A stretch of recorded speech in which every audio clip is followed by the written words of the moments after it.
సీతను శ్రీరామచంద్రుడు అడవులకు పంపించాడా? ఒక దూర్తుడు చాకలివాడు తాగుబోతు మాటలకు విలువ ఇచ్చి సీతను పరిత్యజించాడా? ఇలా శ్రీరాముని ధర్మదీక్ష దక్షతులను అజరామమైన ప్రేమను అవమానించే దూర్తులను మూర్ఖులను అజ్ఞానులను ఏమని చెప్పాలి? సీత గీత దాటి రావణాసురుడి కబంధ హస్తాలలో చిక్కినప్పటికీ సీతను విడవక మరువక అజేయుడైన రావణాసురుడిని తుదముట్టించి రాక్షసుల లంకను జయించి సీతను తీసుకువచ్చిన కోదండరాముడు తాగుబోతు మాటలకు విలువ ఇస్తాడా? అగ్ని పునీత అయిన సీతను అనుమానిస్తాడా?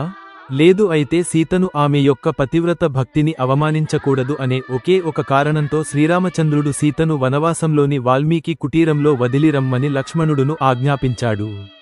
ఎందుకంటే సీతమ్మ తల్లి తాగుబోతు మాటలాడిన మాటలను ఆమె చెవిలో పడి ఉంటే ఆమె అప్పుడే ప్రాణాలు విడిచిపెట్టేది, లేదా ఆగ్రహంతో సర్వనాశనం చేసేది. అలా జరగకూడదని గర్భవతి అయిన సీతను రక్షించుకోవడానికి నీచ మాటలు మాట్లాడిన ప్రజలకు బుద్ధి రావడానికి తన పతిభక్తిని ఆమె నిలుపుకోవడానికి నిందను శ్రీరామచంద్రుడు స్వీకరించాడు. ఆమెకు మనోక్షోభ నుండి దూరం చేశాడు. ఒకవేళ శ్రీరాముడు సీతను పిలిచి విషయాన్ని తెలియజేసిన ఆయన శ్రీరాముడు కాకపోయి ఉండేవాడు. తన పవిత్ర ప్రేమను అవమానపరిచి ఉండేవాడు. సీత పాతివ్రతాన్ని చులకన చేసి ఉండేవాడు. అలా కాకుండా ఒకవేళ చాకలి వాడిని శిక్షించినట్లయితే ఆమె అపవిత్రాలుగా చాటుకుని ఉండేవాడు.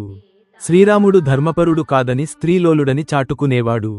మూర్ఖులకు సీతను పదే పదే అవమానించి అవకాశాన్ని కల్పించి ఉండేవాడు.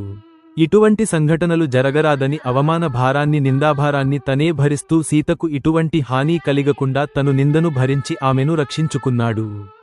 ఆమె పట్ల తన నిజమైన విశ్వాసాన్ని ప్రేమను పవిత్రతను చాటుకున్నాడు. ఎంతో ప్రేమించిన సీత వంటి భార్యను వదులుకోవడం ఎవరికి సాధ్యం? ఎవరైనా తన ప్రియమైన వస్తువుని కూడా వదులుకోవడానికి సిద్ధంగా లేని ఈ రోజుల్లో తన పంచప్రాణాలు అయిన సీతను అడవుల పాలు చేయడానికి రాముడు మూర్ఖుడు కాదు.